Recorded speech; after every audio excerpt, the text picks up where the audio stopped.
Alors que les tensions s'accentuent sur les fronts nord et sud, Israël craint l'ouverture d'un autre front, cette fois en Cisjordanie. Lors d'une opération antiterroriste, Tsahal a ciblé dans la nuit de samedi à dimanche la mosquée Al-Natsari à Jenin. Elle contenait un tunnel dans lequel se cachaient 5 terroristes du Hamas et du djihad islamique. Ils prévoyaient de mener ce dimanche une vaste attaque inspirée de celle perpétrée par le Hamas le 7 octobre.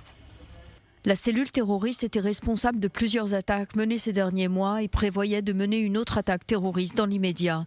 La mosquée a été utilisée par les terroristes comme quartier général et comme base pour planifier et mener les attentats.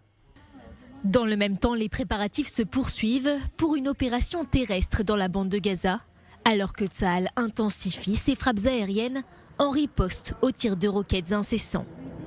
Dans la matinée, la sirène d'alerte a retenti dans le sud du pays, mais aussi à Tel Aviv. L'armée israélienne a déclaré qu'elle créait les meilleures conditions au niveau terrestre, aérien et maritime pour la prochaine phase de la guerre contre le Hamas. Nous allons entrer dans la bande de Gaza. Nous mènerons une mission opérationnelle professionnelle pour détruire les membres du Hamas et les infrastructures du Hamas. Et nous garderons en tête le souvenir des images de ceux qui sont tombés samedi il y a 2 semaines. Sur le front nord aussi, les tensions s'accentuent.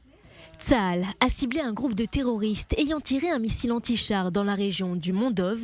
Un tir qui intervient quelques heures après un autre missile tiré cette fois sur un drone de Tsahal et intercepté par la défense antiaérienne.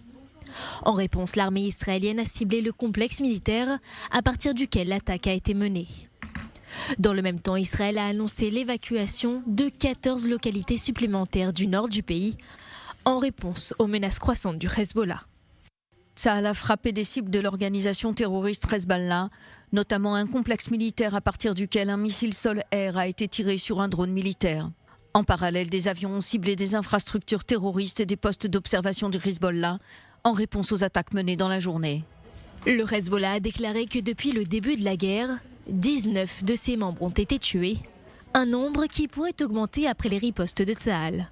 Après une évaluation de la situation, le ministre israélien de la Défense, Yoav Gallant, a affirmé qu'Israël allait inverser la situation à 180 degrés et que le jour de l'attaque du Hamas restera gravé dans les mémoires.